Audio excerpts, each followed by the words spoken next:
возможности снова გულწრფელად გვიხარია, რომ ისევ გმასპინძლობთ. ამჯერად მინსკისკენ მიმავალ გზაზე, რათა მონაწილეობა მიიღოთ ევრაზიული უსაფრთხოების მესამე საერთაშორისო კონფერენციაში. ამ მნიშვნელოვან კონფერენციაში მონაწილეობა აუცილებლად დაეხმარება ჩვენი საერთო მიზნისკენ წინსვლას, სამართლიანი მსოფლიო წესრიგის შექმნას, მათ შორის ევრაზიის რეგიონში. რუსები არასდროს დაივიწყებენ კურსკის რეგიონში კორეის არმიის ჯარისკაცებისა და ოფიცრების გმირობას, რომლებიც რუსული მიწის გათავისუფლებაში მონაწილეობდნენ. ეს გმირული საქმეები, რა თქმა უნდა, კიდევ უფრო გააძლიერებს მეგობრობის და ისტორიული ერთობას ჩვენ საერთო ბრძოლაში სამართლიანობისთვის.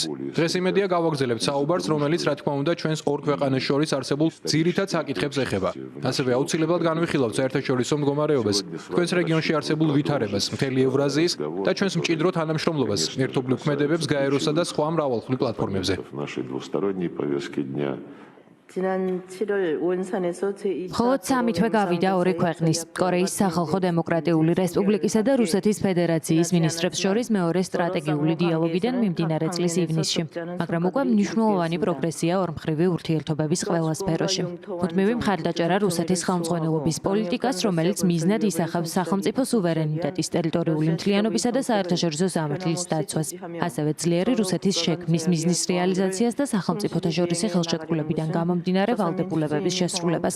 ეს არის კორეის სახალხო დემოკრატიული რესპუბლიკის მთავრობის უცვლელი საგარეო პოლიტიკური პოზიცია.